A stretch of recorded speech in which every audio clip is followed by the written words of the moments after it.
Ever notice how your 2-minute bathroom trip somehow turns into 20 minutes? You know exactly what I'm talking about.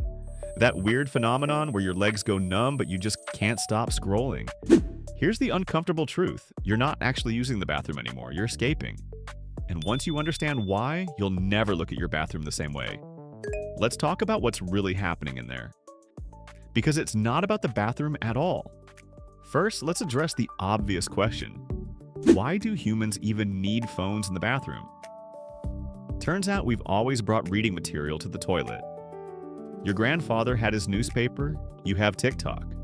But here's where things get weird.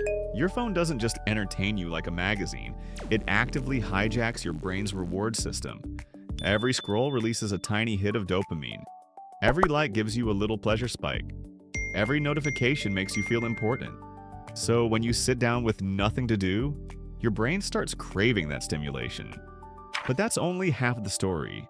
The real reason is psychological escape. Your bathroom is the only socially acceptable place to completely disappear. No one questions it when you say you need to use the restroom. Your boss can't email you in there. Your kids can't ask you for something. Your bathroom has become a pressure valve, a tiny respite from constant social performance. Think about it. When was the last time you were truly alone with your thoughts? Not scrolling, not consuming, not performing, just existing. That's terrifying for most people. So we fill every gap with input. Waiting in line? Phone. Walking to the car? Phone. Commercial break? Phone. Your brain has learned that empty moments are dangerous. Silence means you might have to feel something. Boredom means you might have to confront reality. Stillness means you might remember that thing you're avoiding. So your phone becomes emotional armor, and the bathroom is the only place you can put it on without judgment. But here's the paradox. You're escaping to your phone to avoid being alone with yourself, but you're never actually alone because you're consuming content. So you're not really getting a break. You're just trading one form of stimulation for another, one that's arguably worse because it's designed to be addictive. The apps are literally engineered to keep you scrolling. Variable reward schedules, infinite feeds, attention hijacking, all optimized to maximize your engagement time. Which brings us to the uncomfortable truth.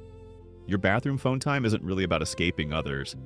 It's about escaping yourself. The bathroom is just an excuse to check out of your own life for a minute. And that minute turns into 20 because you don't want to come back. Because out there, you have to be responsible. You have to be productive. You have to deal with problems. You have to make decisions. But in the bathroom, you can just exist. Or at least pretend to while you scroll. Here's what makes this even more interesting. Ancient Romans had public bathrooms where they'd sit and socialize. We literally built walls to make bathrooms private. And now we're using that privacy to avoid privacy with ourselves. It's kind of beautiful in a sad way. We're so desperate for connection that we can't even be alone for 3 minutes. But also so desperate to escape that we need constant digital noise to drown out our thoughts. The bathroom has become a metaphor for modern existence. A tiny space where we're simultaneously hiding from everyone and nobody, including ourselves. So next time you find yourself scrolling on the toilet for 20 minutes, ask yourself, what am I really avoiding? Because it's probably not the bathroom you need. It's actual rest, real processing time, or honest connection with yourself. And that's something your phone can't give you no matter how long you scroll.